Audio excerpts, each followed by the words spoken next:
What's up, everybody? How's everyone doing? Party Vibe, Dr. Darkside, Nagakiba, Yakovs, Thomas, Lunarium. How's everyone doing? Today, Burning Noise is playing here in Amsterdam. Sick, dude. Zen Lion, how you doing? So we have this track that kind of been piecing together quite a few streams. I want to just experiment a little bit today with like some sound design. I really wanted to dive into Vital. I feel like Vital is still very much like an unsung hero.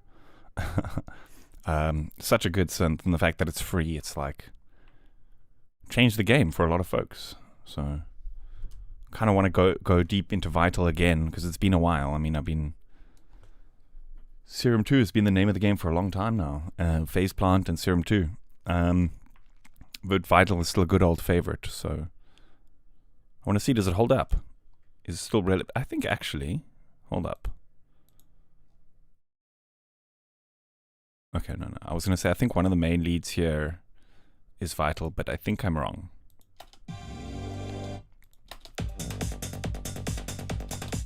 Hey, Trumpet Sock, how's it going?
I feel like this percussion loop is perhaps taking up a little bit much space.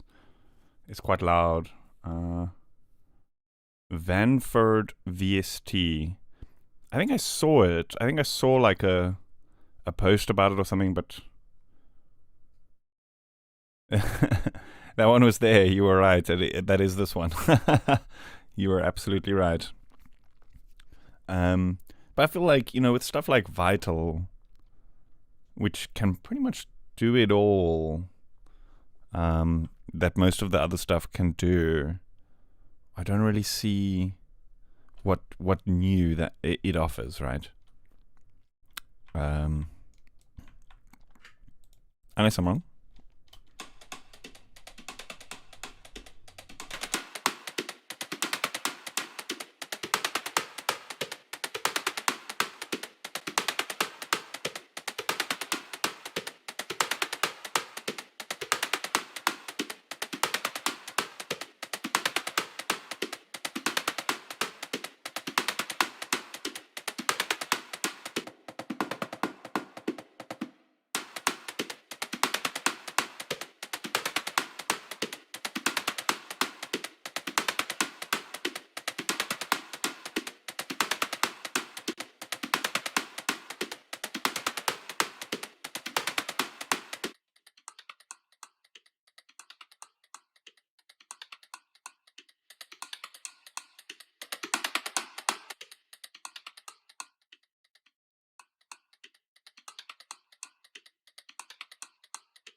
That sounds pretty sick, actually. Just the delta.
Oh, that's very sick. So, like, we're using the delta here to. So, what if you're not familiar with what the delta is? Basically, you're listening to the difference. So, what this plugin is supposed to be removing. It's supposed to like remove resonant content, but it actually sounds quite cool to just play the resonant content, and then I'm using a gate to kind of cut out the tail of it, and then just OTT to bring it all to the same level. Sounds pretty good as like a glitchy percussion loop type of thing.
Pretty sweet. Let's cut out a loop of this.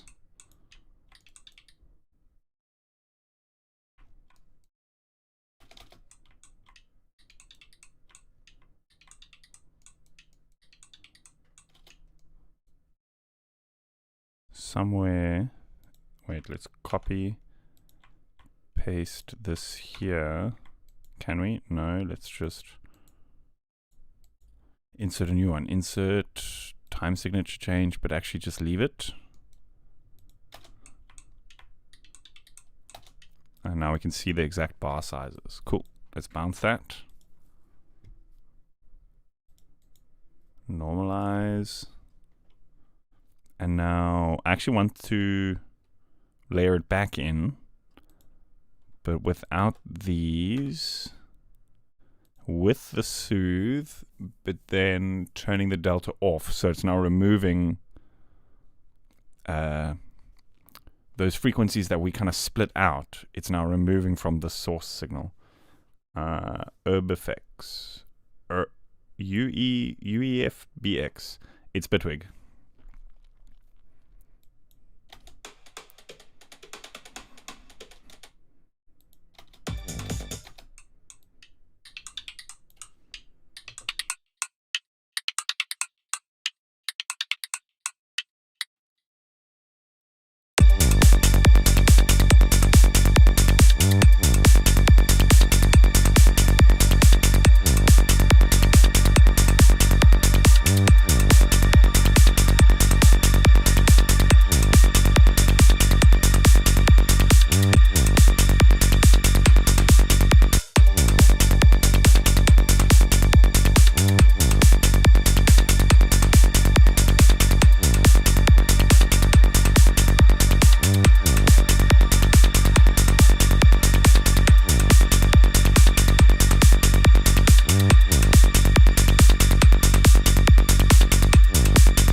Yes, I did the auto pan. It's free. Unfortunately, Bitwig isn't free, but for me, it's the top. For me personally, it's the top. Hey, Nimesha, how's it going? So I shouldn't have actually deleted it because maybe I went too quick there. What I did was I added a tool and then a steps modulator on the tool. With this one, I set it to bipolar and set this to modulate the pan, and then set it to 16ths, and then just randomized it until I liked the progression that it made, kind of change it up a little bit, and that kind of just does auto panning.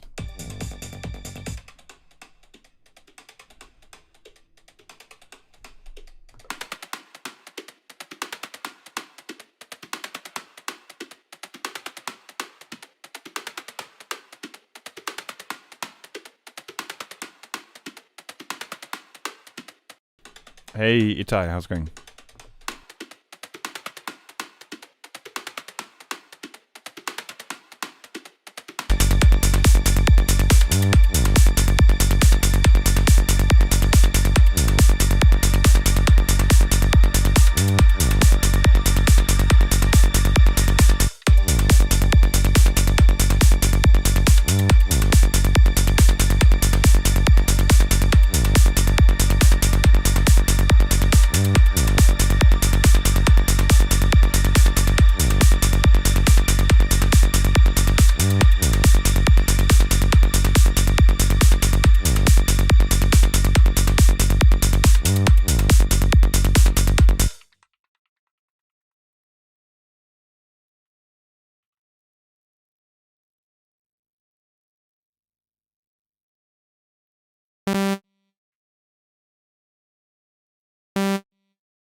So here in Vital, there's actually a pretty cool thing. Like if you want to use note on randoms, but you want a different value on several parameters, you can actually use traditional random, set it to sample and hold, and set it to freeze.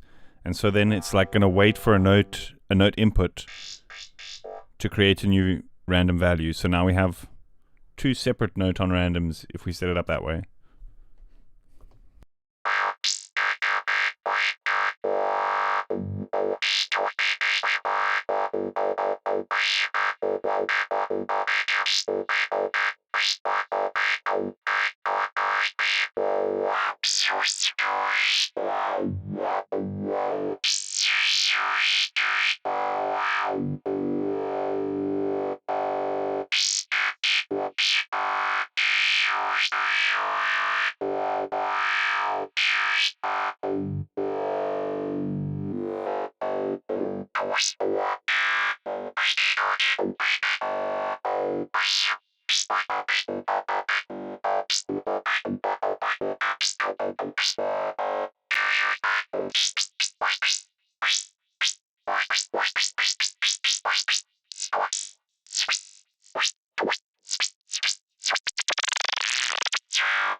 With these kinds of things, I don't tend to add too much processing because I'll chop out, bounce out a bunch of these, like a bunch of loops of it, and then do the processing. Reason being is if there's reverb on it now, and then we start chopping, you're going to cut like right in the middle of a tail, and it's going to sound quite artificial, if you know what I mean.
Hey, Wonder Kid, how's it going?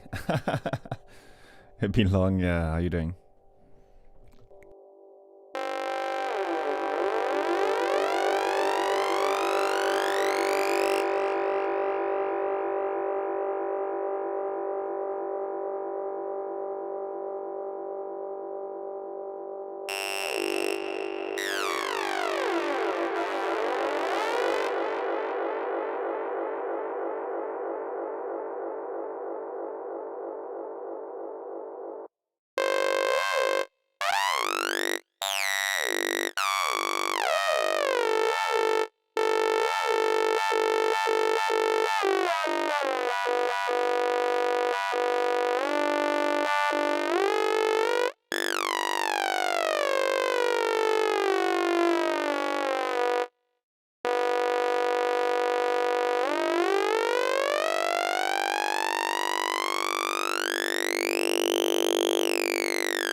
That's pretty sweet. That's pretty sweet. We could do like a sweep kind of thing. Equalizer. Let's just remove some low end here.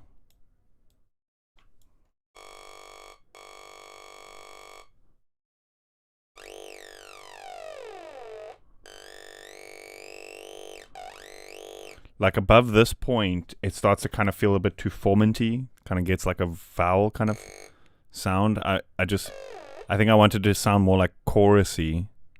So I think let's start there. What's that? 36. Let's modulate to that point. Let's see.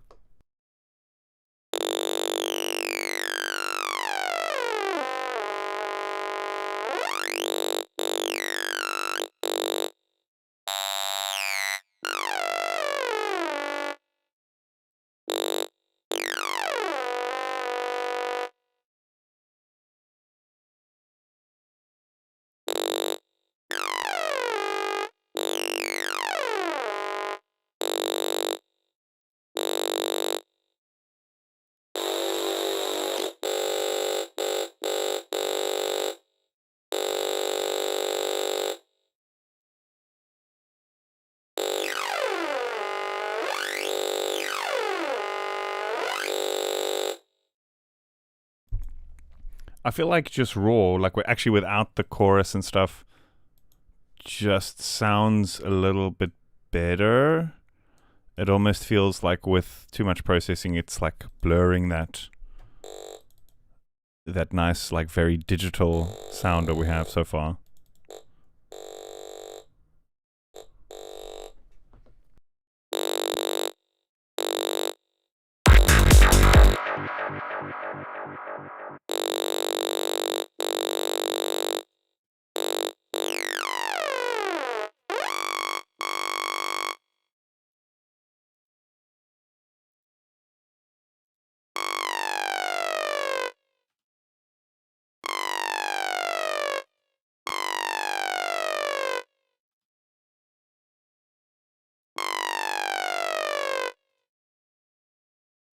Or do we go the other way around? Do we sweep up?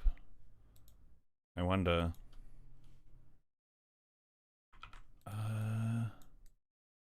It doesn't do the thing anymore. It used to. I think you got to actually put the automation into a clip and then reverse the clip. Still pretty sweet.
I'm not sure. Does it sound better going down or up?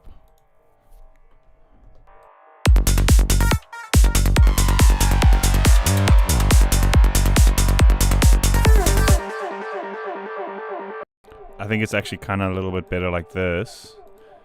We can maybe link this macro also to... no, let's not do macro. Let's maybe just modulate the level with a different macro. So we can kind of do like a sweep in with the volume as well.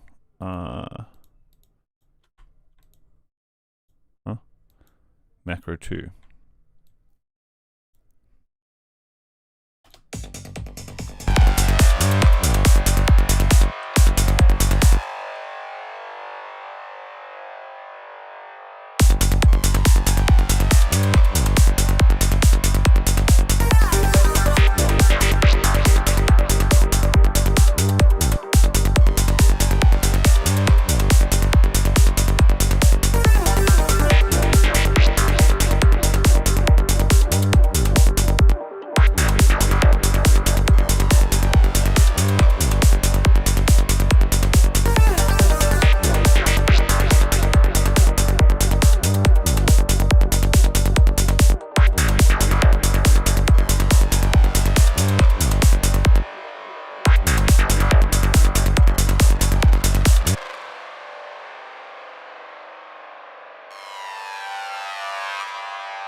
That's a pretty sick reverb. Pretty sick. If you still got the original release of Supermassive, I would definitely recommend updating to the latest version, because I believe all of these late 2021, 2022, 2023, 24, etc.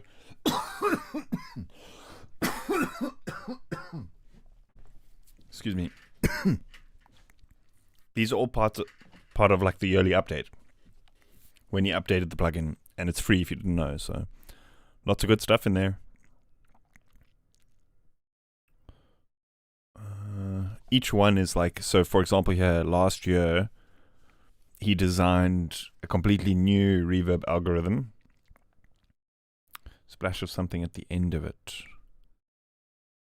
What this sound here? So each year it's like a different algorithm. Here in 2023 he did 2 algorithms. Pretty good stuff.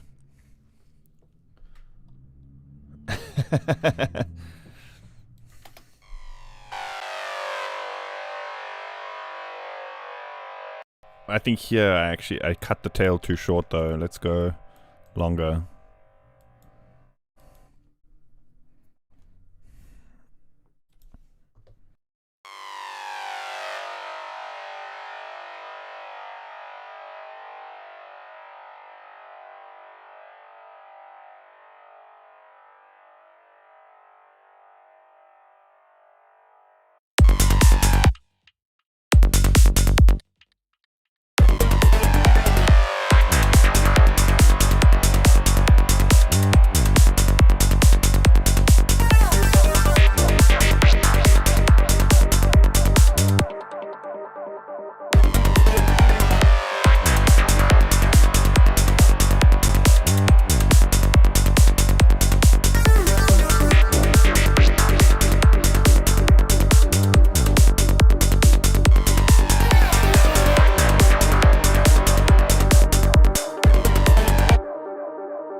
Maybe it still even needs more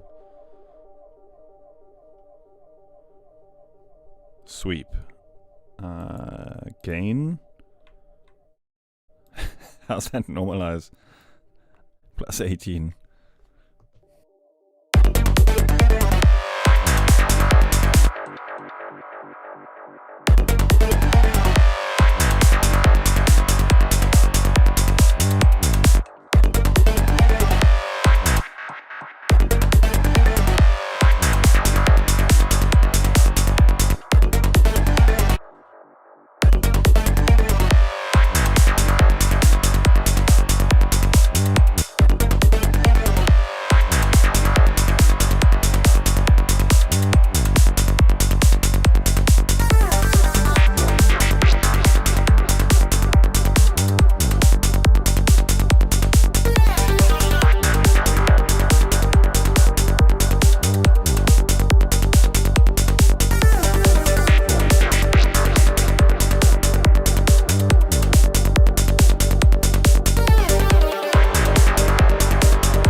I think we have some plugins loaded here that are not even being used. Ooh, that sounds good though.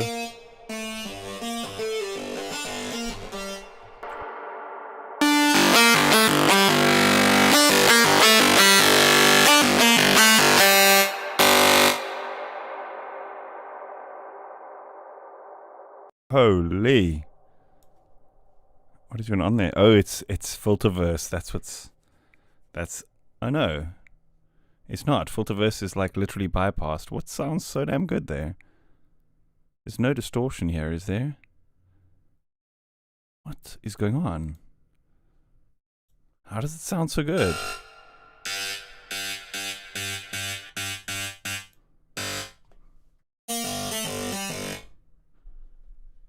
It's this feedback oscillator in the JP. That is so sick. Oh my gosh.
Hey, Nathan Bell, how's it going?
Woo! Sounding good. Holographic. Recently made my first Bitwig track. Going from Trackers, Cubase, Logic, Reason. Hey, that's a journey, man. That's a journey. Trackers. Awesome. I also came from Cubase. In case you didn't know, I was also on Cubase for many, many, many years. I think it's been 4 years now since I've made the switch. And I have not looked back.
Okay, hold on.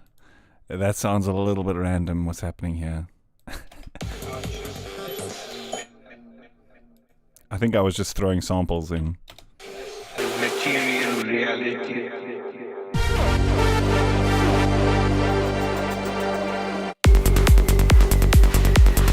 There are dualities which talk about consciousness and material reality.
fundamental.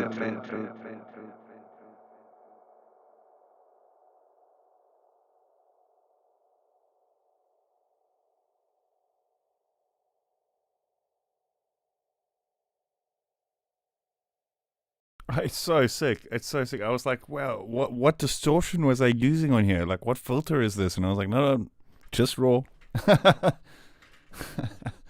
Oh man, this era of Roland, like nothing beats the synths that they designed in this era. I will die on this hill. 90s Roland and 80s late 80s, 90s Roland. Some of the best synth designs. Mantra 2 notes. More on Mantra 2 notes vibes. I am a bit confused.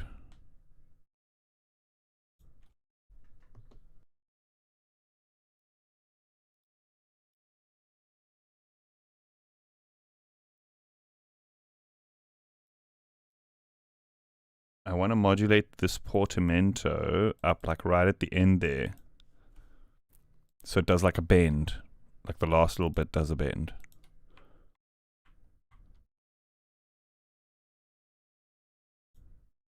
Fundamental. And material reality.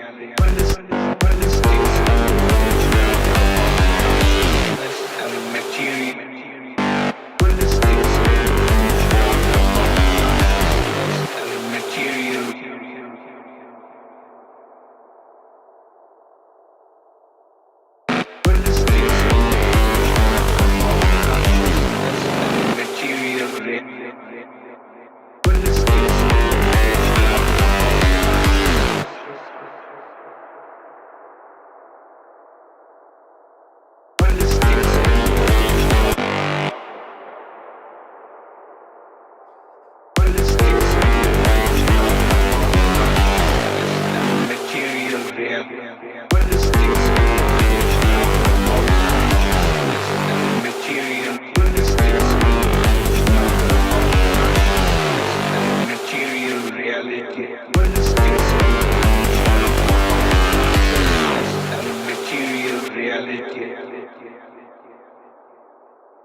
Maybe we could time it so that it happens like right at the end.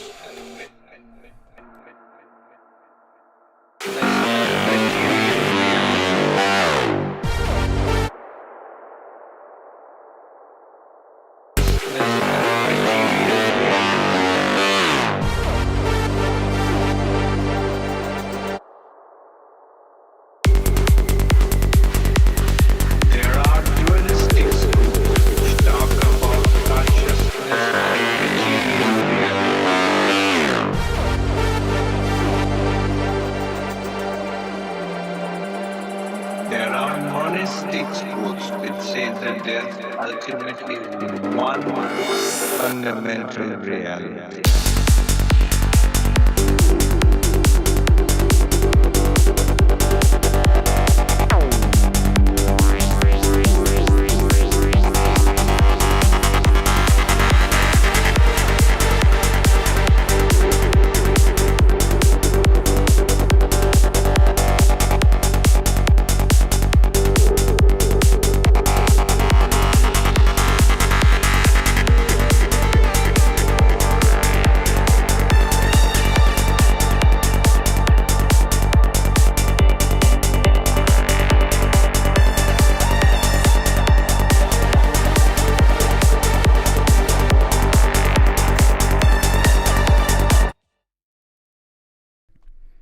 Yeah, it's weird. Sector 2. The easiest way to explain it is that fundamentally they are the same, but also they're technically not. So when you listen to it, it sounds the same, both of them, but you can actually, there's a reason that there are both, but it's strange that one is the basic shapes one and one is not. You know what I mean? It boils down to the phase and the alignment of each of the partials. So, like in Vital here, you see how these partials are like odd, even, odd, even, odd, even, like this. But then the basic shapes one has a slightly different, this one. It's backwards. So the lowest fundamental is actually phase inverted.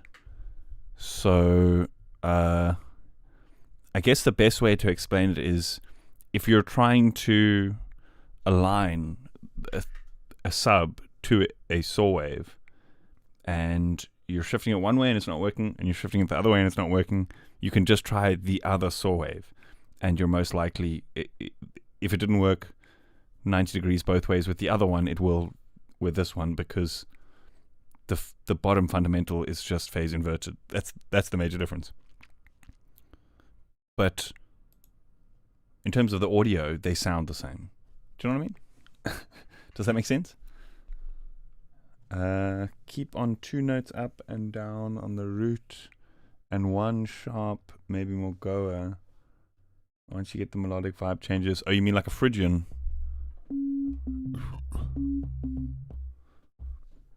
Hey, Game Boy Z, how's it going?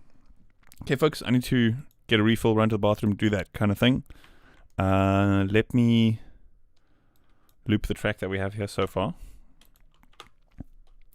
It might be a bit broken and in bits and pieces because we're taking some stuff out and putting some new stuff in, so bear with me. But don't go anywhere. I'll be back in 2 minutes. See you soon. So there are philosophies like which are close to what today we might call idealism. That reality is basically consciousness. There are dualistic schools which talk about consciousness and material reality as two different orders of reality and interact with each other. There are monistic schools which say that there is ultimately one fundamental reality.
Fundamental reality.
which are close to what today we might call idealism.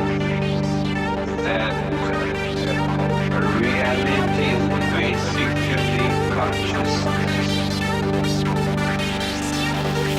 There are dualistic schools which talk about consciousness and material reality as two different orders of reality and interact with each other. There are monistic schools which say that there is ultimately one fundamental reality.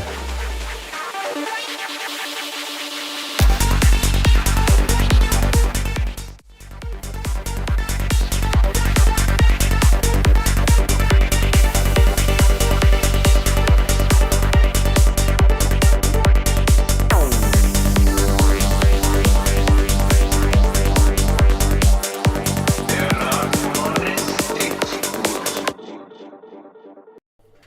Sweet. I think here at the beginning we can add like a pad or something.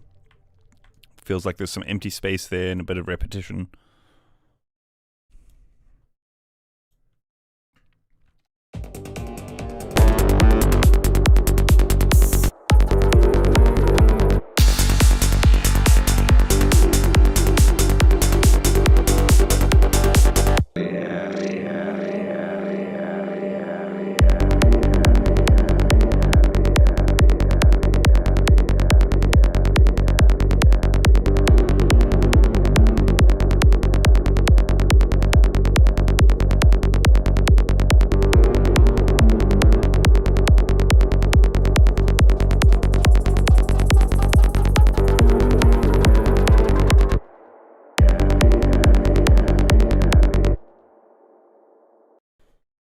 Yeah, somewhere around here. Maybe in this part here when it drops into this, because we have this like lead that creeps up here, or we can maybe move that lead to this part so that we have like more of a atmospheric part to begin with, I think. Chat not updating. That's weird. That is weird.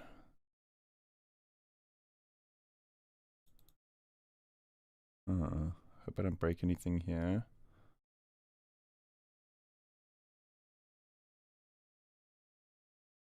It's like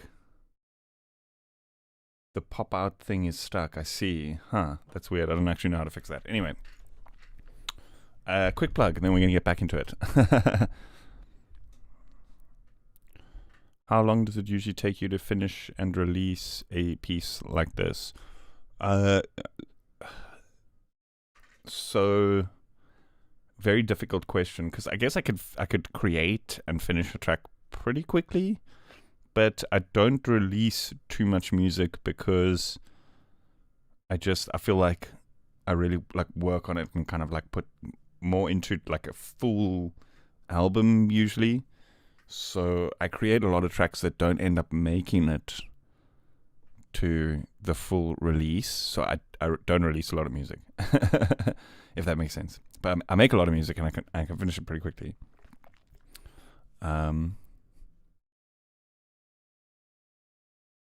If you had to like put me in a room and time me like a competition or something like that, I could probably do like finish something like this in like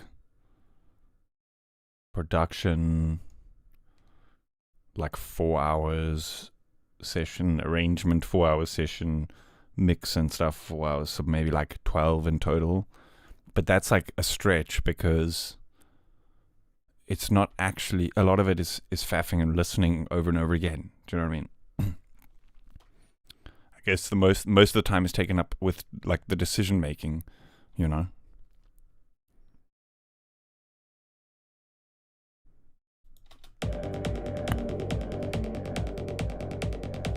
Oh yeah, sorry, I said quick plug, and then we're gonna get back into it, and then I forgot to plug. If you enjoy what I do here on YouTube, you can always consider supporting me. The best way to do so is to check out my store. I've got preset packs, sample packs, all sorts of stuff to check out, masterclasses, all that kind of thing. I also have a Patreon, which I have various different tiers. they range from getting the presets that I make in the videos through to I do monthly seminars. The last few we deep dived into mixing.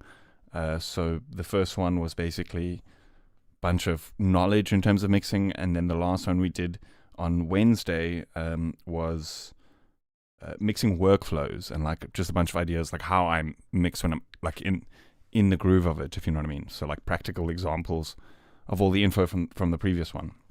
So the seminars, I also do like a feedback inner circle type of thing that's part of the Patreon. So yeah, if you do enjoy what I do here, and you want to support me, that's the best way to do so. Yeah, let's get back into it. I want to do some kind of like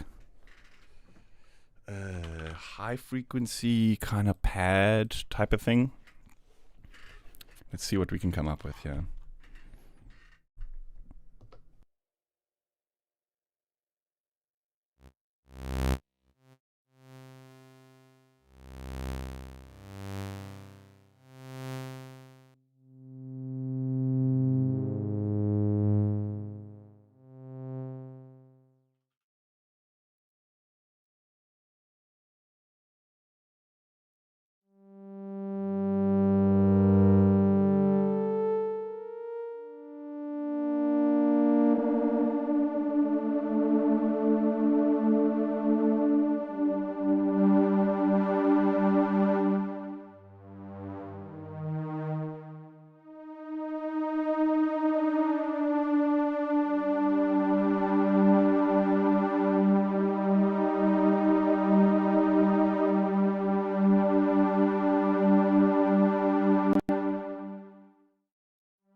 Yeah, that's factory wavetables.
I'm getting so lost here. I just wanted something simple, like even just like that is pretty sick. Are you good at chords? No, I'm not. I'm kind of just like played the same stuff, but then just transpose it. So I know my way around like one scale. I don't even know like progressions and stuff for it. A half delay would sound cool in it. Yeah, I mean, always. That's always the case, right?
Oh, that's nice. Like a variation octave higher. That's very cool. Bass or kick because the kick sounds like it's more clicky than the bass.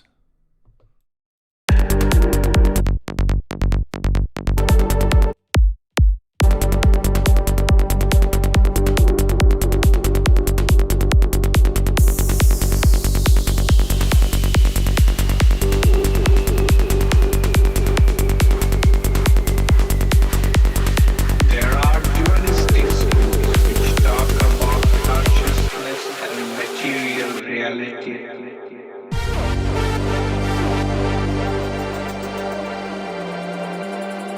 There are monistic schools which say that there's ultimately one fundamental reality.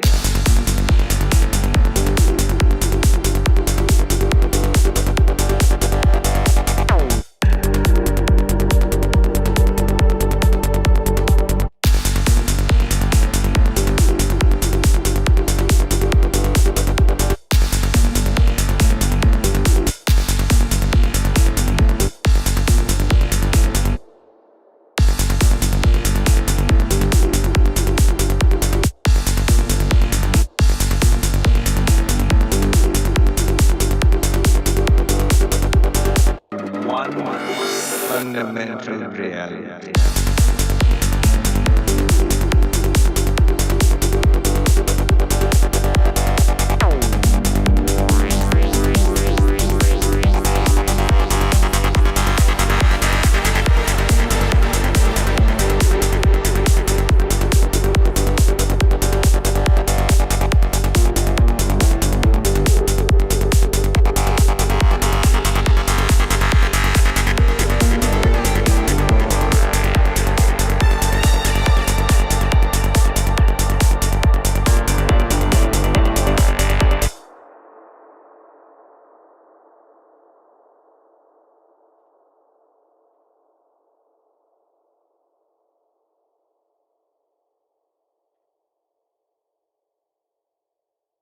One fundamental reality.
where do you get the voice samples for your songs? So, I mean, random places, mostly just like podcasts, because usually doesn't have music and stuff in the background.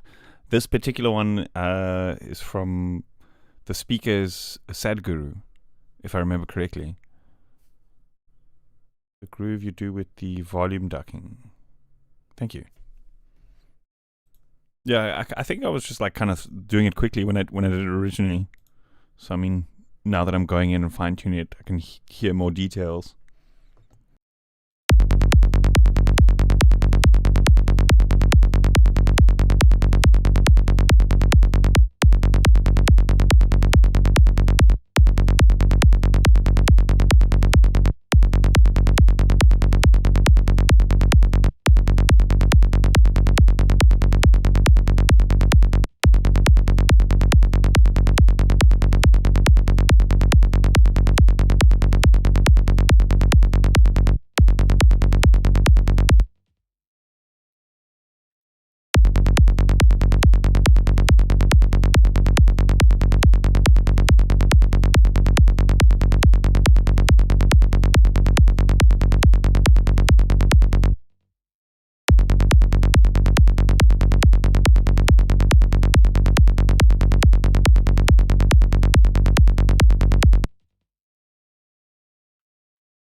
We can maybe do a bit of work on this click as well.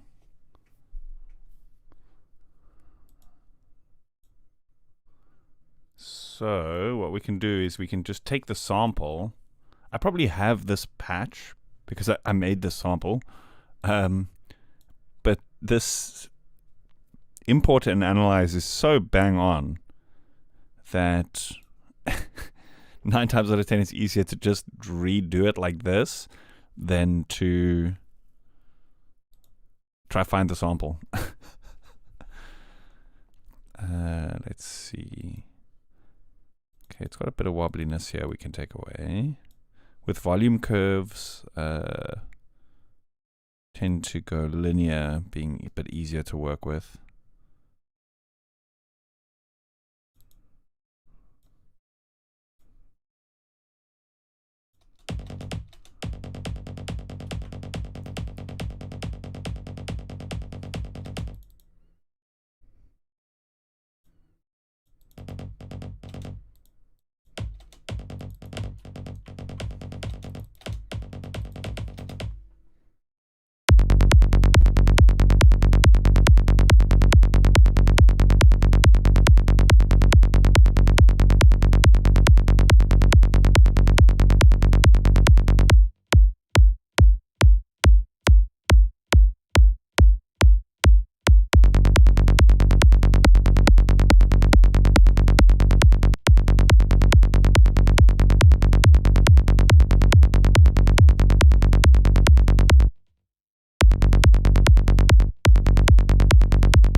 As I said it, I seem to have found the one example where it might not be the case.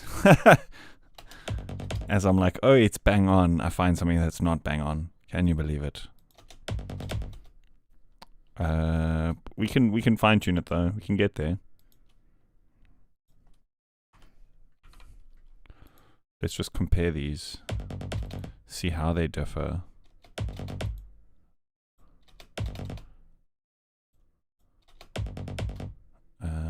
Let's go fast. Let's set up a color for each one. Oh wait, that's the wrong one. I want this one and that one, and then we want to overlay them.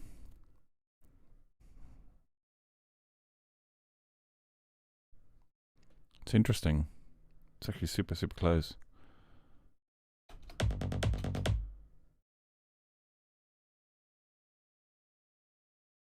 The difference is actually not in the tail of it. This part is fine. It's like somewhere here.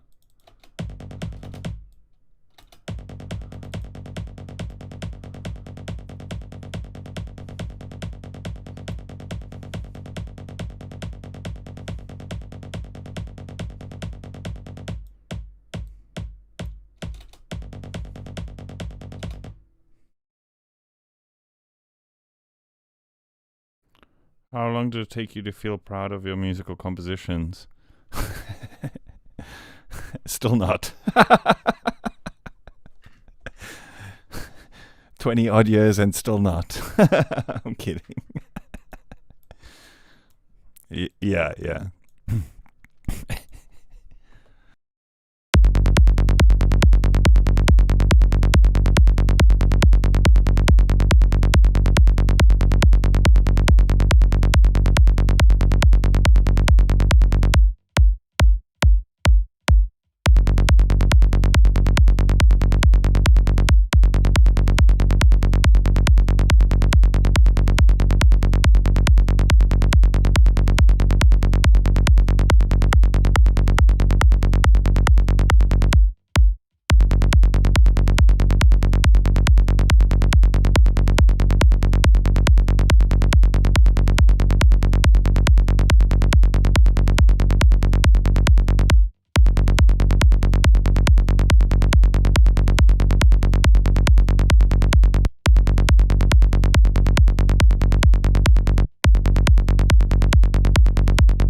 I keep forgetting that we have this new feature here, this lock phase.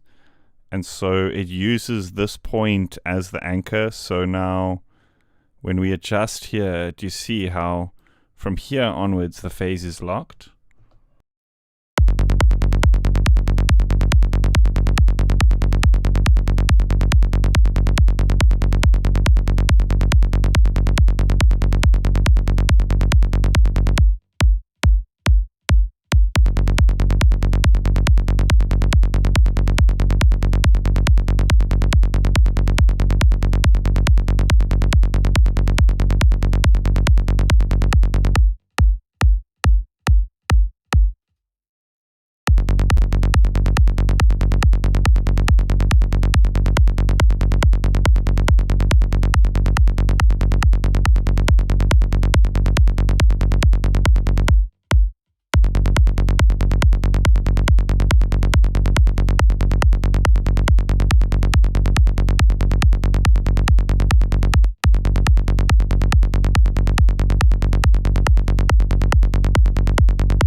Hey, Cephas, how's it going? And how are you finding it? Are you finding it better?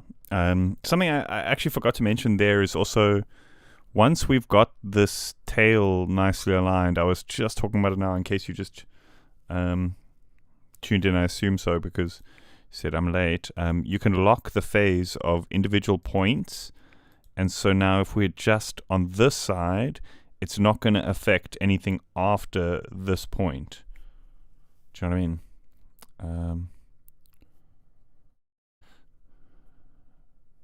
Do you ever work with headphones on? If yes, which headphones you prefer? Sometimes. I'm not a big fan of headphones because I find like they're very fatiguing, and I spend a lot of time working on sounds and music and stuff. So I tend to prefer speakers because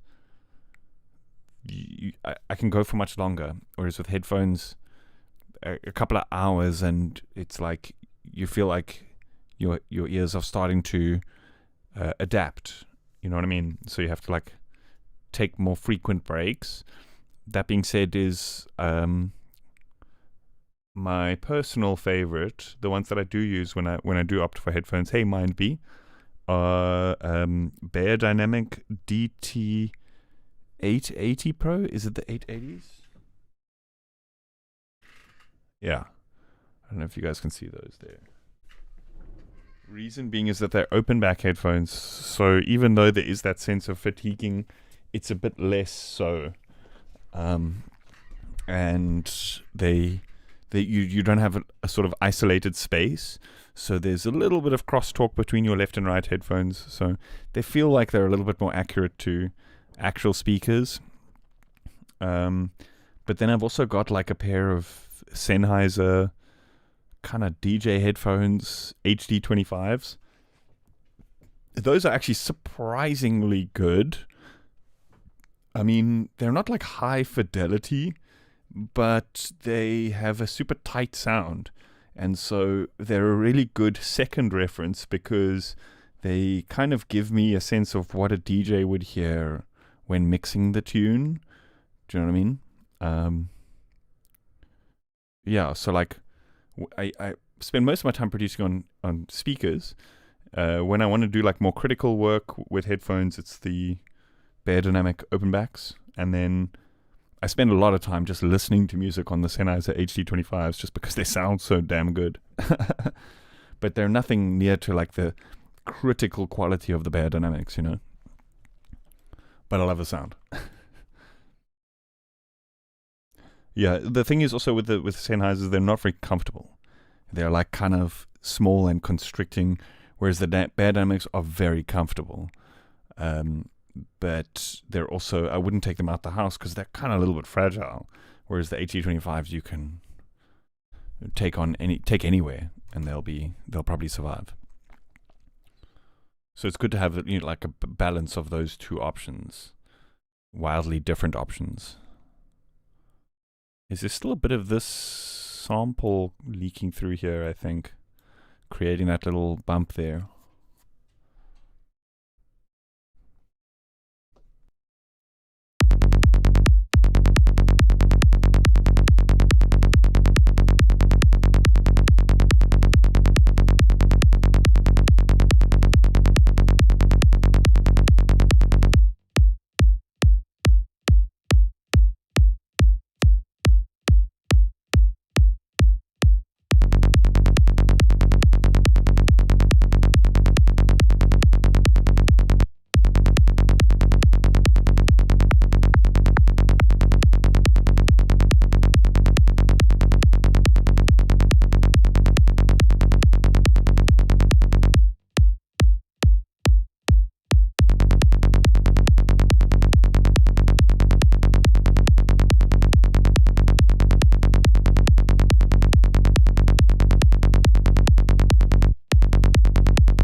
happy with that.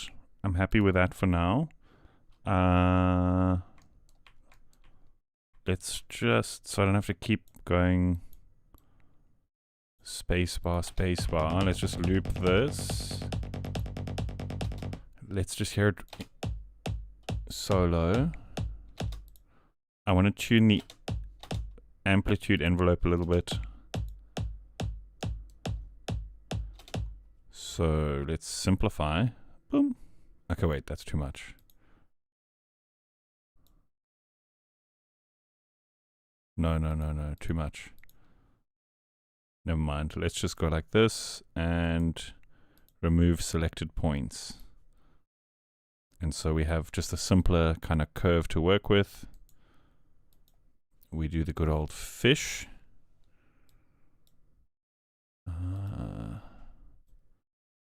And then leave 2 points at the end, one which we can kind of use to zero out. And then let's get this up. And so here we can use the attack curve. You see how like this attack starts down low instead of, which is kind of, it seems counterintuitive because you want like a large attack there. But if we had to just start it at max, it would be incredibly clicky. So the kind of trick to getting a nice sounding kick is to actually cut out the very, very first little sharp bit of the sine sweep. And you can use that idea because we're essentially sweeping in time down through frequencies. We can shape the sweep essentially kind of EQing the sound, like cutting out the frequency as it sweeps through certain points. Do you know what I mean? By just shaping it in time. So, for example, if we want less high frequencies in the sweep, what we would do is we would carve out more from this start point here, right? Okay, so we have the sample loaded, so we can mute that for now, but we're going to bring it back in just for reference sake.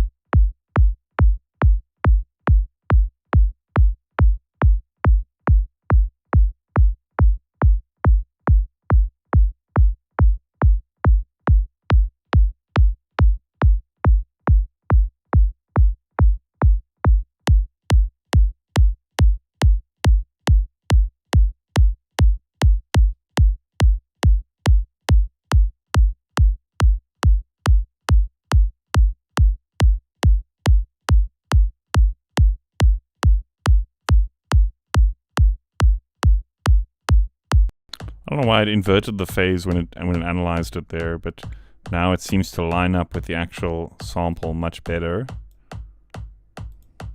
Yeah. Weird.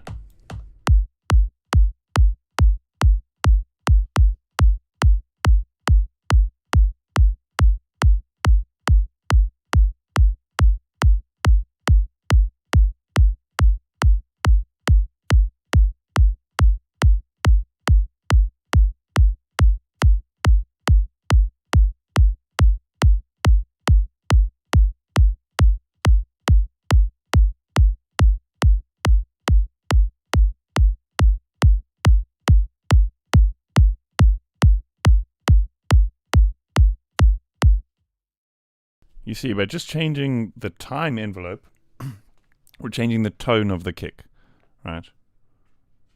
Ref sample come from, I just, it's from one of my samples.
needed a number on their kick and bass, folks. Sounds much, much better.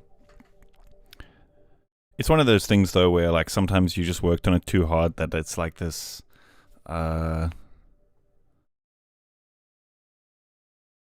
What's that saying? Where it's like, it's on the tip of my tongue. You know, when you've put time into something, it makes it feel like it's better than it is. Anyway, I'm gonna be right back, folks. Give me 2 minutes. I feel like we went down a rabbit hole on that kick and bass. I want to do some more vital stuff. So I'm gonna be right back. I will see you guys very shortly.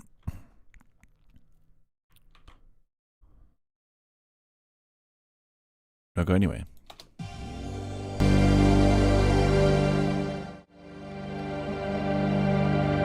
Soldar filosofislega Advaita Vedanta, which are close to what today we might call idealism. That reality is basically consciousness. There are dualistic schools which talk about consciousness and material reality as two different orders of reality and interact with each other. There are monistic schools which say that there is ultimately one fundamental reality.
There are monistic schools which say that there is ultimately one fundamental reality.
Close to what today we might call idealism.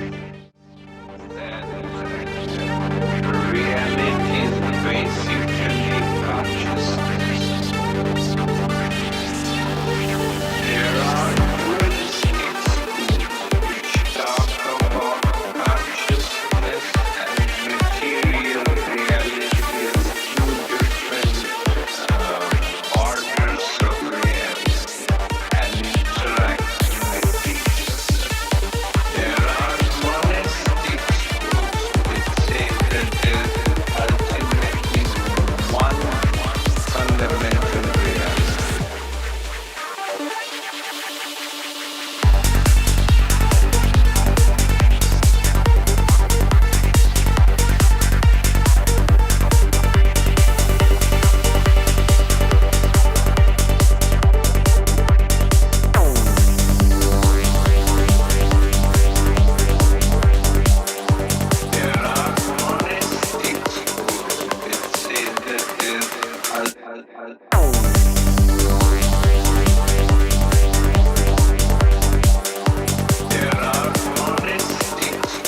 Hey Patrick, how's it going? Yep, yeah. Friday afternoons.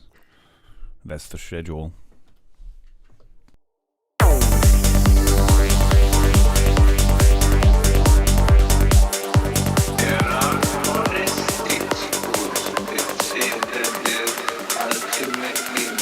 One.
I reckon in this part, we just have like sweeps and sweeps and sweeps, you know what I mean? So most of the track is kind of like these, not acid lead lines, but the melodies are very much like arpeggiator styles. So here it could be cool to kind of break out of that and go into more like a free form where it's just sweepy things.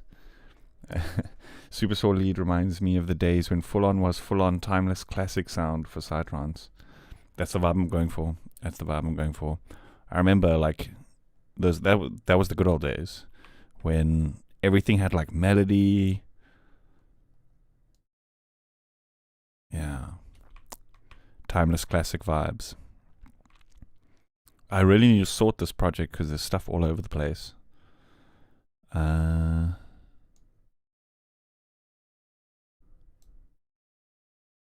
We had a folder which we're going to just put the sweepy stuff in, so maybe we can just do some vital stuff here.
Maybe this happens too soon here.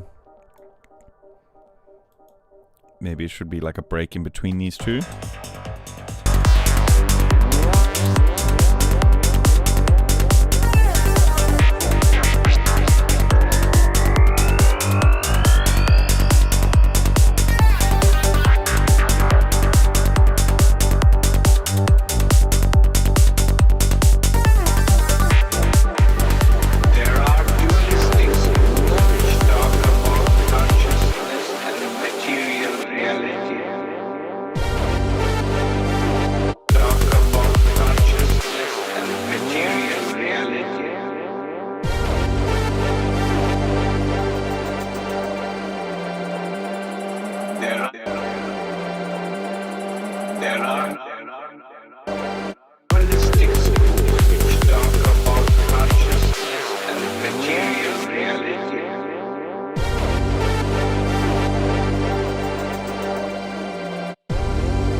I think we could also time this a little bit better.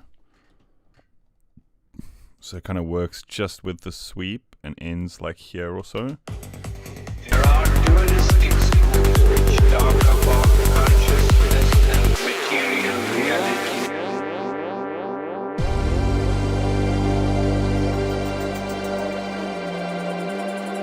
There are monistic schools. There are dualistic schools which talk about consciousness and material reality.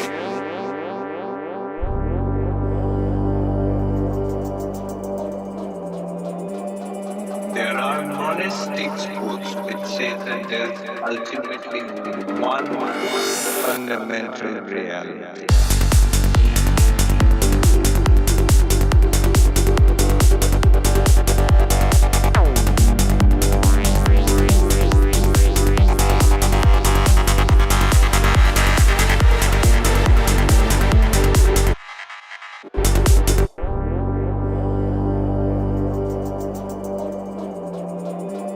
There's one.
think here, this sort of whiny lead thing can maybe come out.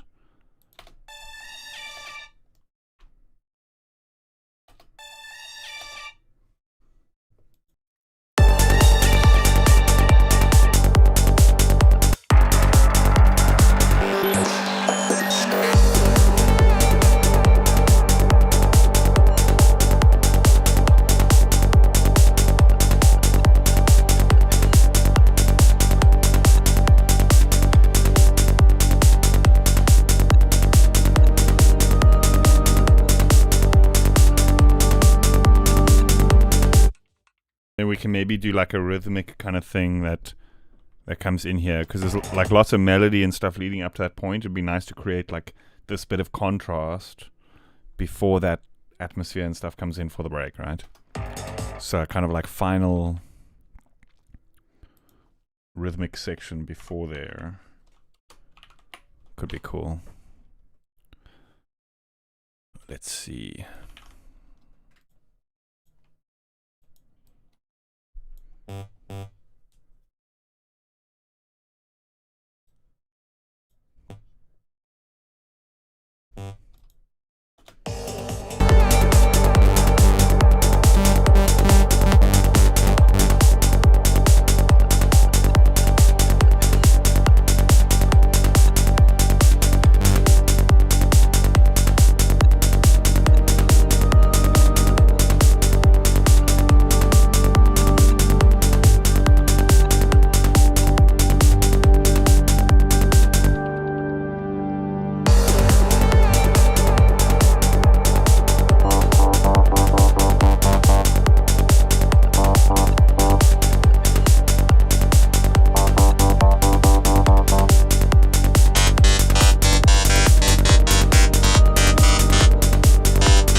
We are in the key of G today.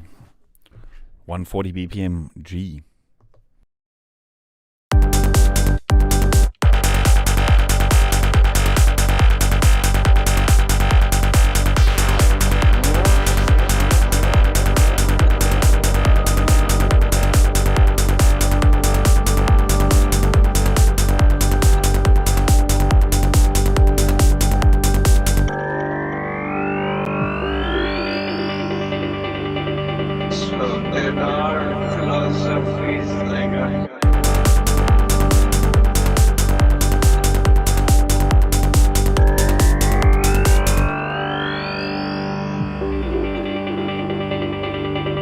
So there are philosophies like Advaita Vedanta, which are close to what today we might call idealism. That reality is basically consciousness. There are dualistic schools which talk about consciousness and material reality as two different orders of reality and interact with each other. There are monistic schools that say that there is ultimately one fundamental reality.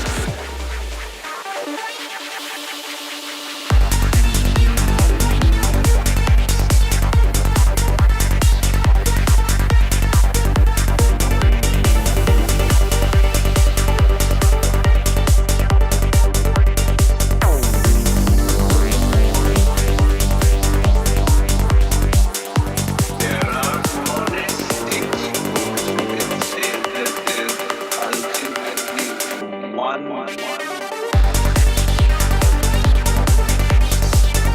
that say that there is ultimately one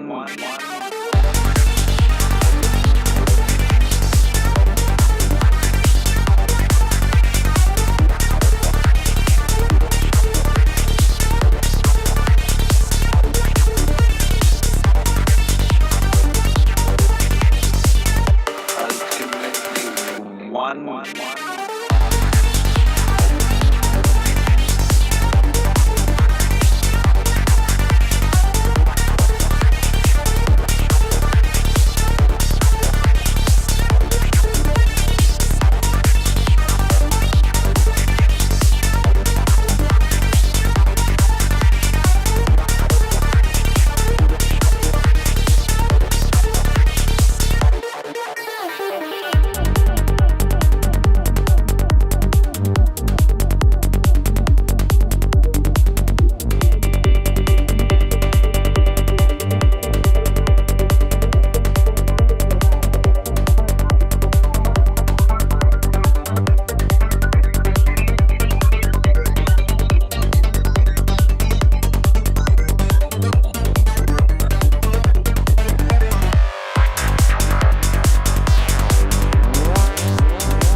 Okay, folks, I need to be right back in 2 minutes. Do you ever use Eurorack for Psy anymore? I love those chores. Yes and no. So I use it mainly just for creating samples and sound design. Whereas for a long time, I kind of tried to create a live performance thing with it. And as much fun as that was, it was kind of like very much rabbit hole, if you know what I mean. Whereas I've kind of got to the point now where I just hook it up, record random stuff in, but I guess it's less exciting to watch. But for me, that it ends up being more productive because then I just record and make samples like I would with a synth or something like that, and then I can just pull the samples in and use it wherever I need. So, for example, like with this granular pack, a lot of these sounds were made on the modular synth with my granular sample pack and also my wavetables pack. So I do stuff like that where I make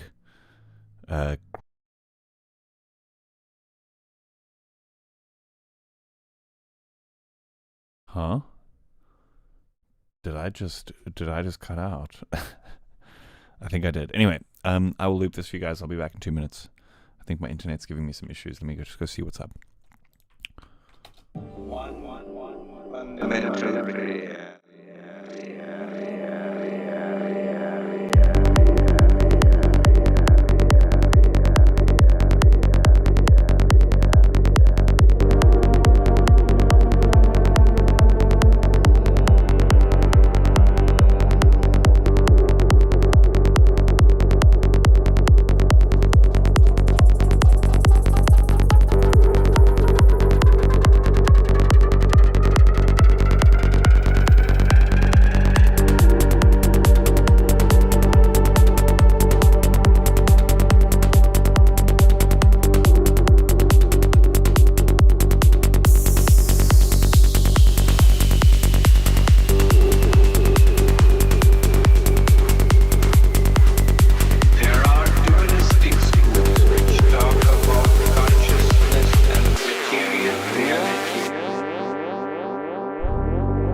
Monistic schools which say that there's ultimately one fundamental reality.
So like what used to happen is I would like set up the modular synth and then in the context of like one particular track and then have MIDI going to it and like do that whole thing.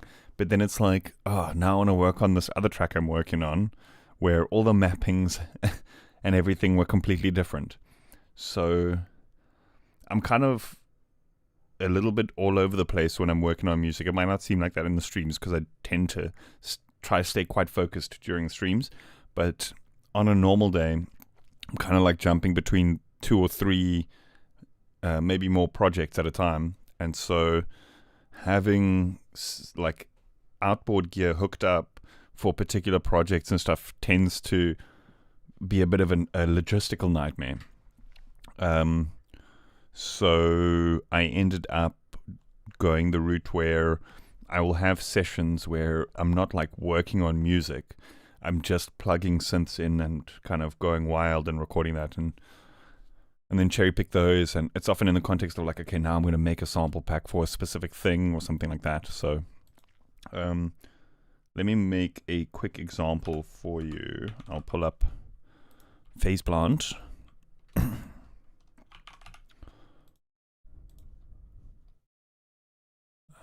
Let's go and find something from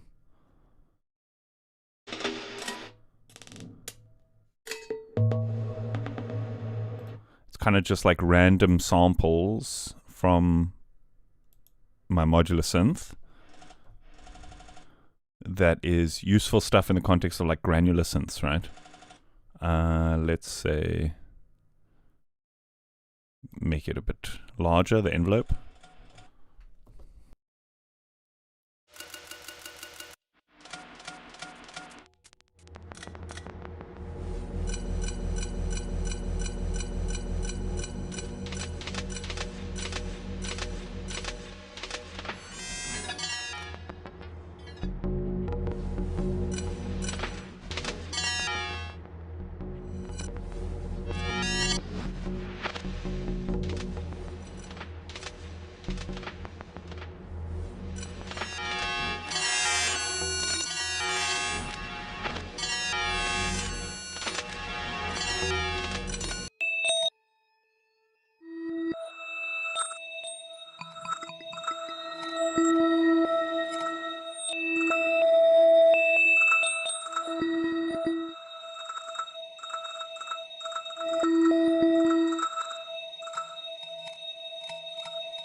Because then I can like just take the sound and use it in all my projects. It's not specific for like one session, if you know what I mean. So I tend to do that a lot more these days. I've also got a similar thing with the wavetables.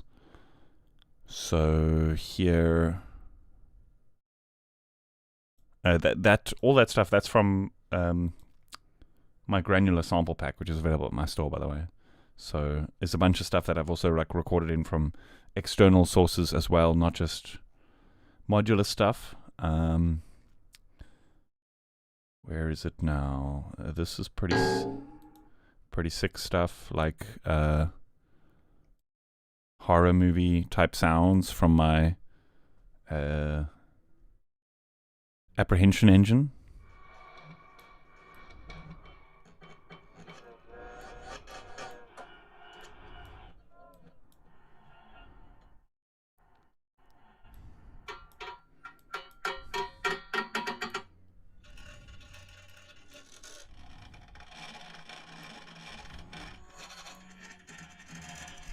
Oh, mic is on, oopsie.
This wavetable I made by recording Plats.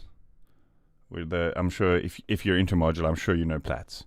It has a mode called dust particles, which is pretty sick for creating drones and stuff. And so like I just set it up in this drone mode and then recorded in some cycles for a wavetable. It usually sounds best pitched down.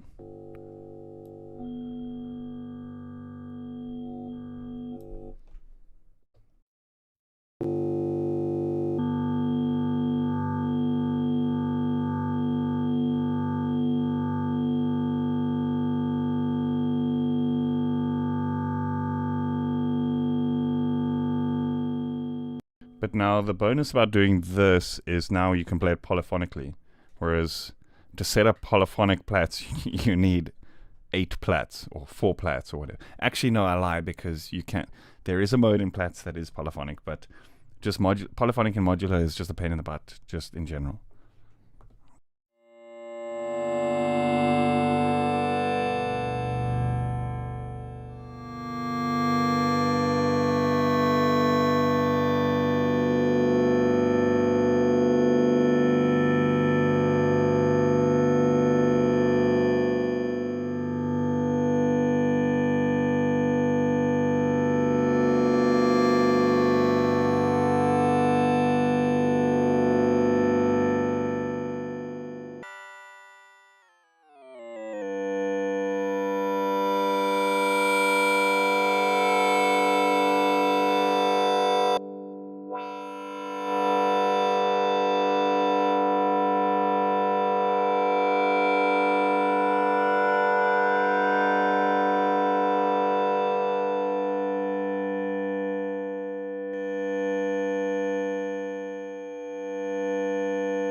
Most of that stuff was just recorded. I just like made random patches on the modular and then like noted what the key was, recorded it in, loaded it up as a wavetable in that specific key, and then did it like that. So I can now use it like whenever.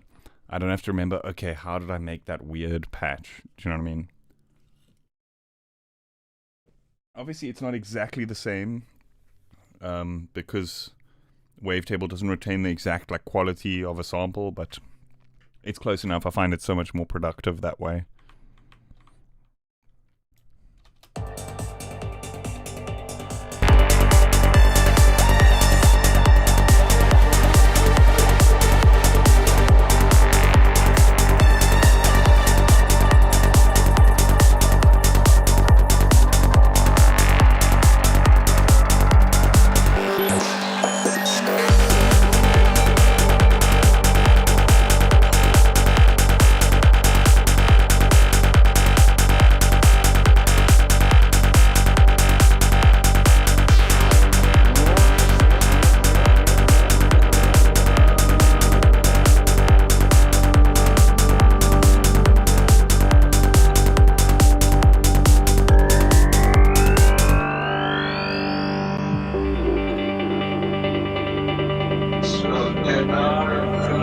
philosophies like Advaita Vedanta, which are close to what today one.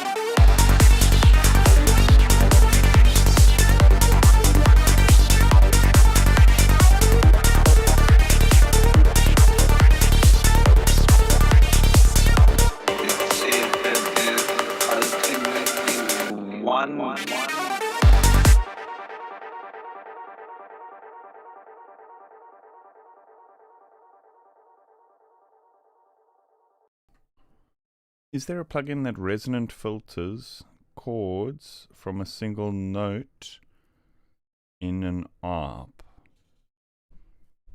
Explain more in detail. I'm sure I can answer. I just don't understand what you mean by that plugin that resonant filters chords. Do you mean that creates like a resonator?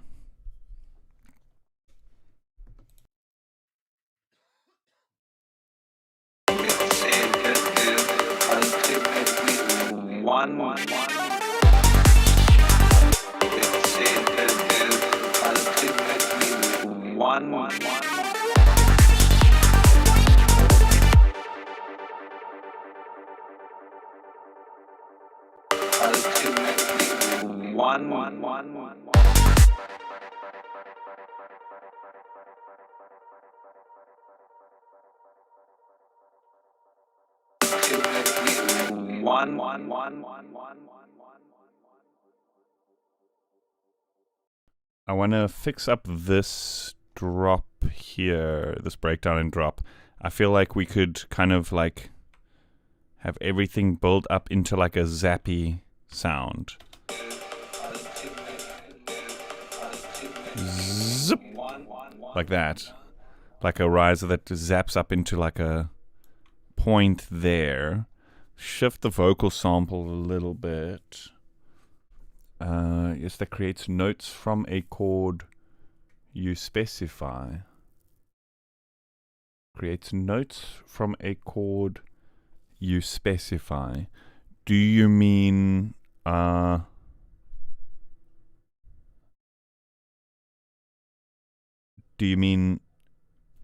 just the MIDI, or do you mean that then processes the audio with filters? Because there's several ways to do that. So, for example, I think what you're talking about is the concept of quantizing. So you predefine notes that your MIDI is allowed to hit.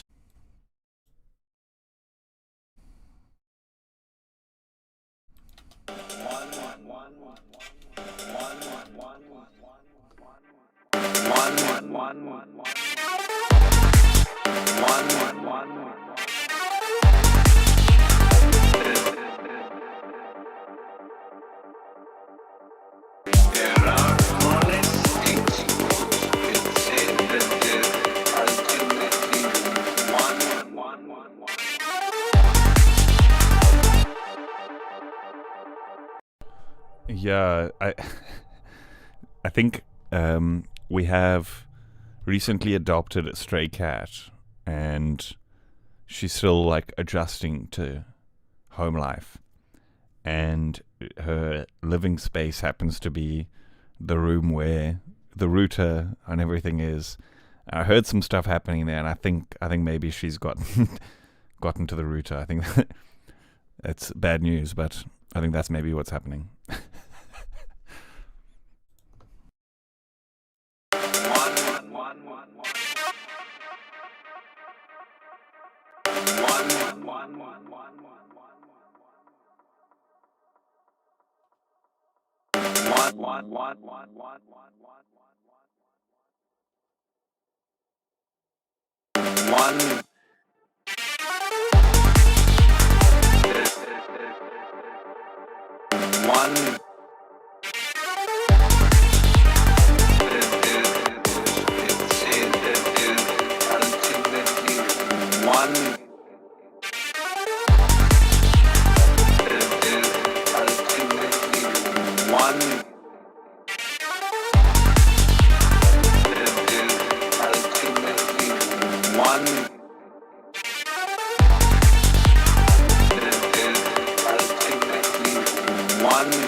I think this one we should actually do with like a macro, just because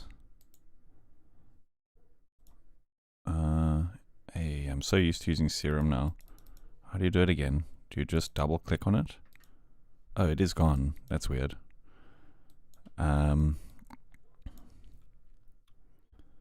So that we can kind of be more precise here with the modulation, right? Because I kind of want it to go up and then right at the end here do like a pew, like kind of lasery thing.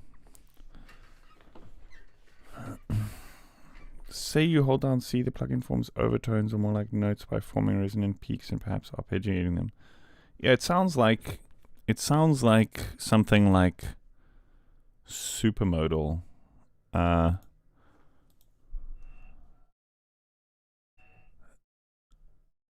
Let me show you a quick example here. Let me find something that's more percussive.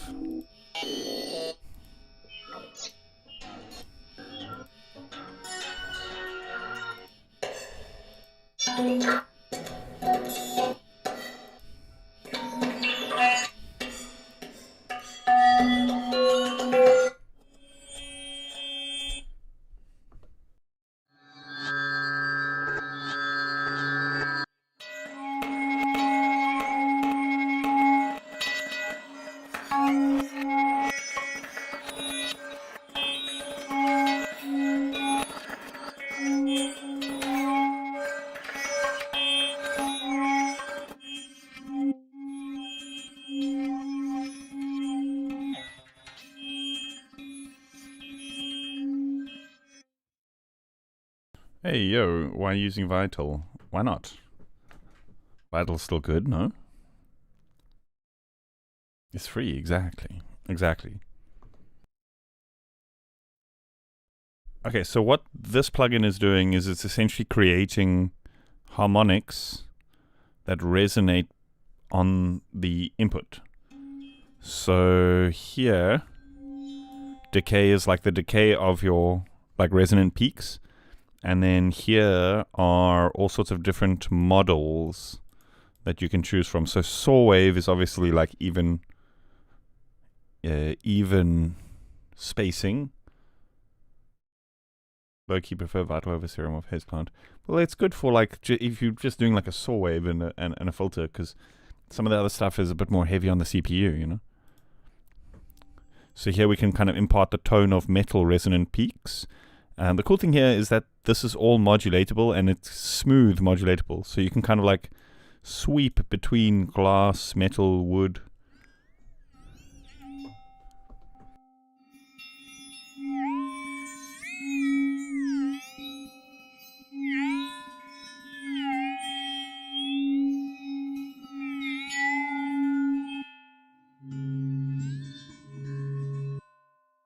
You set the key here. So for example, actually, you know what we can do is we can say MIDI CV, get the note information, and send it to that. So this should now play in key.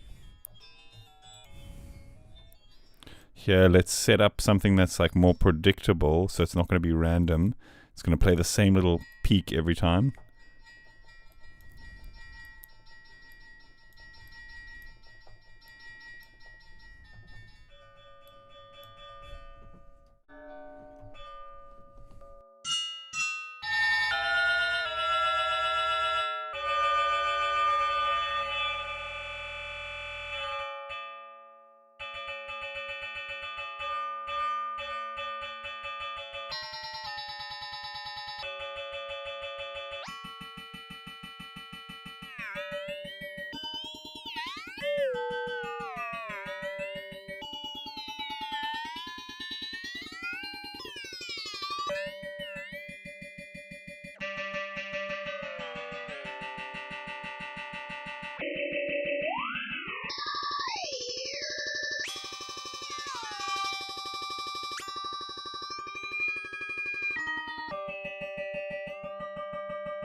Pretty wild stuff. So this, like, you can see here, it's got all these kind of weird partial maps of like weird acoustic surfaces, but it also has like digital stuff, like partial maps of actual chords, augmented and all these kinds of things. So diminished chords and stuff. So you can kind of make it sound like a chord.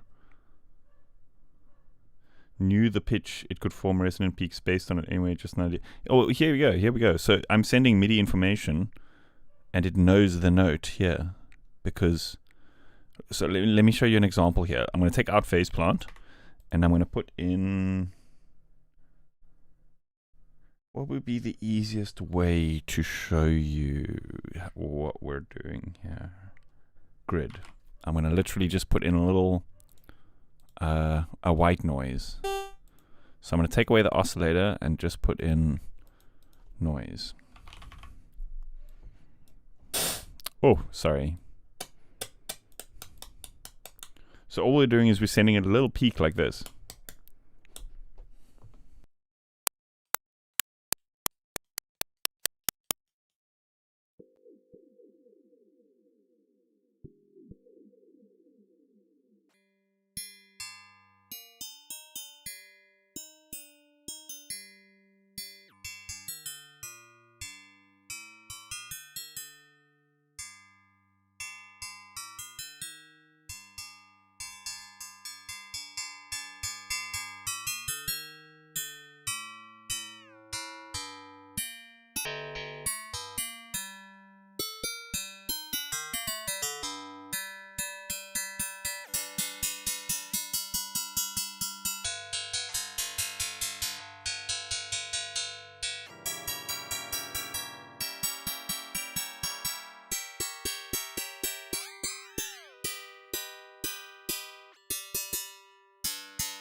you can basically treat it as a synth. Yeah, it's a similar concept to Ableton Corpus, but I feel like they leaned a lot more into the instrument side of things here.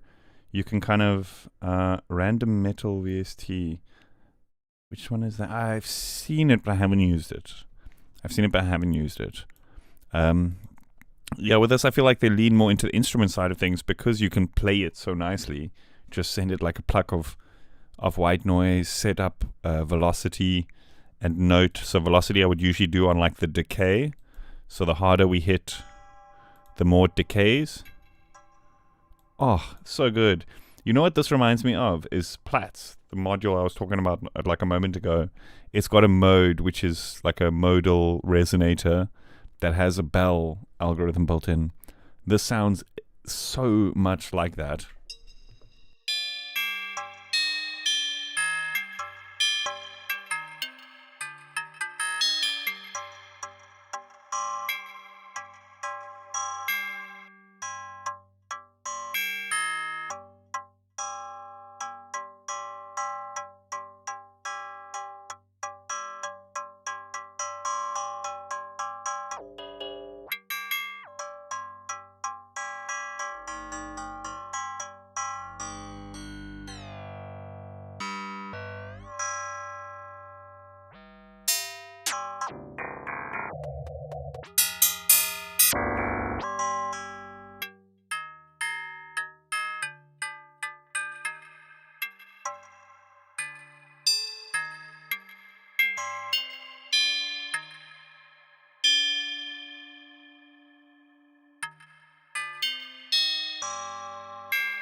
Oh, it's so good when you start doing these weird, like, bendy things. It sounds so, like, out of this world.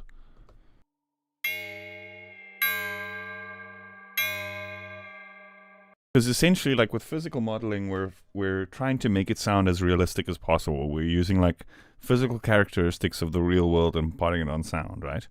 But then when you start to modulate it, you're now taking those physical characteristics and changing them in ways that are, like, physically impossible. So, for example, if you think about like a bell, the reason that a bell has a particular pitch is because of the size of the bell. And so the pitch shifting and the harmonics shifting on the bell, imagine if a bell was like whoop, like changing in size, like in front of us. And so like when you hear stuff like that, it kind of it's like, oh, it's realistic. Oh, wait, what is happening? You know what I mean? The bell is scaling up and down.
Do you mean on my MIDI controller?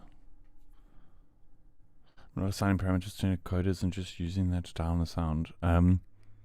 I feel like a mouse is stronger in terms of workflow because there's like every plugin is slightly different and there's different layouts and MIDI controllers are kind of finite. So for me, that's more of a performance thing. Whereas having a mouse is kind of like your hand is just, it's in the screen already. So to assign it and do all that kind of stuff, it's like more steps in the process of something that I kind of just do. Do you know what I mean? Especially when dialing in the sound and like doing more tweaky sound designy type stuff. But once I got the sound and now I'm like, okay, now I want to perform it, then I'll maybe just like the filter or something like that, then I'll link it up and do that, you know. But for the more finer things, I also feel like you can do more with a mouse. So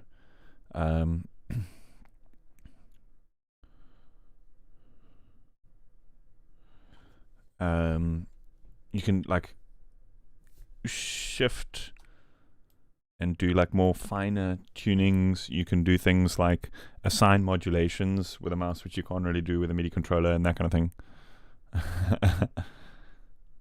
Throwing in a sound design game here and there maybe is a good way to readjust your ears from the constant looping of song you're making without losing creativity and playfulness. Absolutely, absolutely. It's always important to kind of just to play, you know, and just have fun while you're doing it, and getting lost in the moment is one of the best ways of doing that. And then the bonus is often you end up making a bunch of cool stuff that you can use in the track and then also later in other tracks and that kind of thing. So it's like a win-win because you learn some stuff, you have fun, and then you also make some samples or whatever the case is.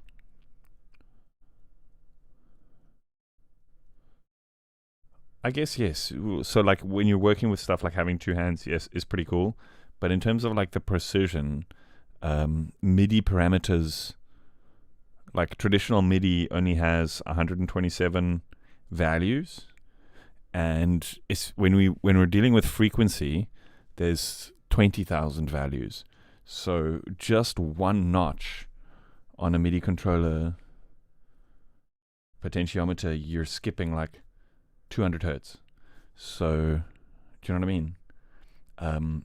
So you can't really dial in more fine-tune things on MIDI anyway.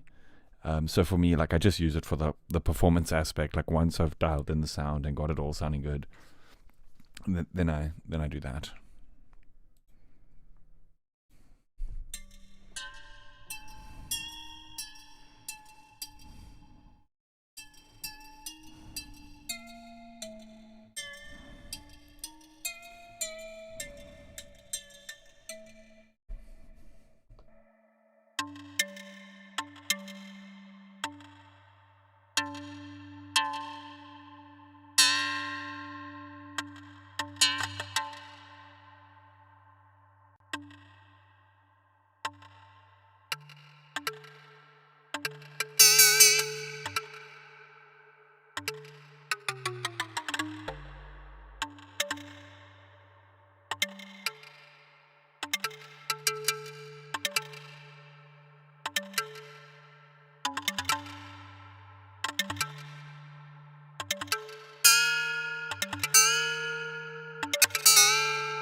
This Tug Phonon is free plugin. It's wild. It's just a kind of 8 times multi-delay, but it's got these like random parameters and modulation stuff, which just goes ridiculous when you randomize it.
The trick is if you just hit every single frequency at once, you can kind of sound like anything.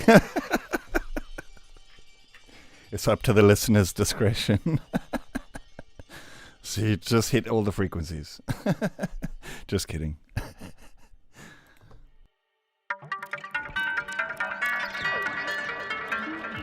It's got that kind of Nujabes vibe. I think the sound you're hearing is Nujabes, which is like super classic, old school, Japanese-inspired beats.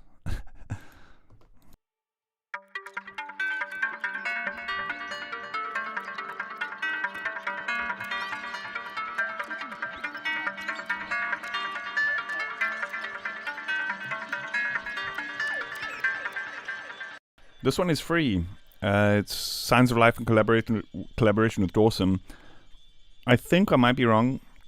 It's like some of their parts of one of the other plugins called Love, kind of reimagined. It's just the granular and reverb, but I think I might be wrong. But it sounds a lot like this, but just in a sort of much easier, watered down kind of version. 9 times out of 10 when I use this, I just left it at the default, so I end up using this most of the time anyway now. Super good sounding thing.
folks, I think I'm going to call it there. We are well and truly now on a tangent. When we've completely switched genres and you just have like the solo channel in a project that's like something completely different, that's when you know you're on a tangent. I like it though. Could even just like drag drop this into another project and create a Nujabes style beat with it. Cool. Okay, I think that's where I'm going to leave it for today. Actually just going to disable this because I don't need it for now. Yep, that was a nice productive session. Thanks everyone for tuning in. I hope you enjoyed that, and don't forget to like and subscribe, do all those things if you would like to support me. The best way to do so is check out the links in the description. I've got a store where you can buy a bunch of stuff, presets for Vital, Serum, Phase Plant, all that stuff. Samples. I've got a Patreon where I do monthly seminars, feedback, inner circle things, more presets, more stuff, all that kind of thing. I'm on a dry streak with music. Do you have advice? I think a good idea is to try. I mean, I'm not sure. I think a lot of the time dry streaks happen from, for me at least, from feeling like I've exhausted all of my creative juice in the project, and often taking time away from my studio space, like outside, you know, because often what happens is like we open the project, we turn it on, and then while it's looping, we start faffing around, like, okay, make a cup of tea, now we're drinking while it's still looping, have some lunch, and we're not actually working on the project. It's kind of just looping there.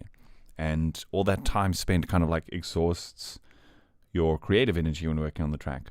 So often just like removing yourself completely, like going out and just telling yourself, okay, no production for a week. Like I'm not allowed in the studio or whatever the case is. And then what tends to happen is you build up that creative energy again. You know, you start getting inspired by things you see, other songs that you listen to, stuff that happens to you. It all just inspires you, and it builds up and builds up and builds up. And then when you go back into the studio, it's just like explosion.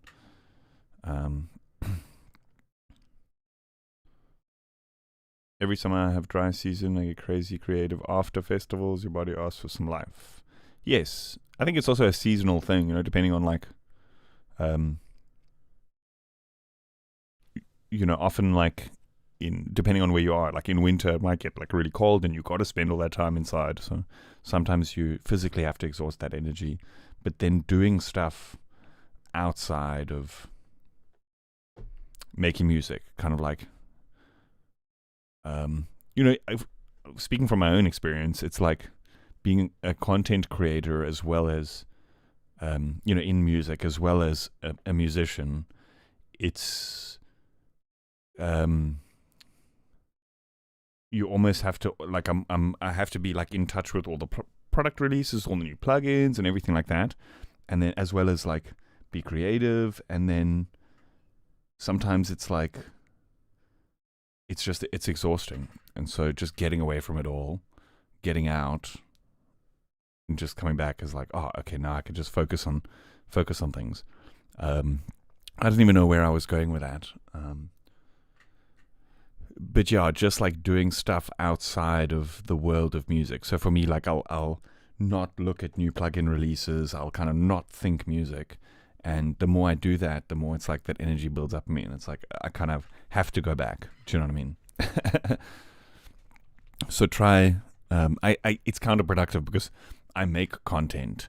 But another thing is also try stay away from like consuming too much music content, because it gets to a point where it's like we're like watching shorts and watching all these tutorials, but not actually doing the thing. So it's definitely a balance. Do you know what I mean? And like, I guess for another thing is like I try also keep the phone out of the studio, because phones nowadays are so full of distractions with all these notifications and everything like that.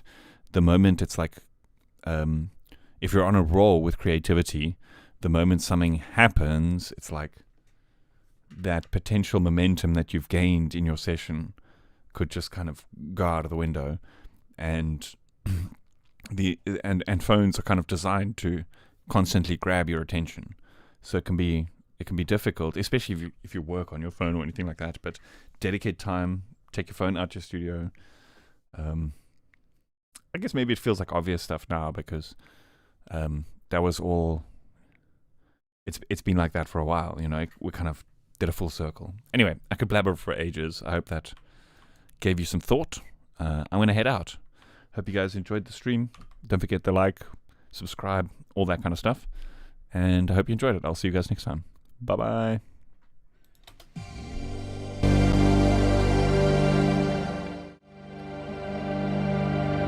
So there are philosophies like Advaita Vedanta, which are close to what today we might call idealism. That reality is basically consciousness. There are dualistic schools which talk about consciousness and material realities, different orders of reality, and interact with each other. There are monistic schools which say that there's ultimately one fundamental reality.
There are monistic schools which say that there's ultimately one fundamental reality.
There are philosophies like Advaita Vedanta, which are close to what today we might call idealism.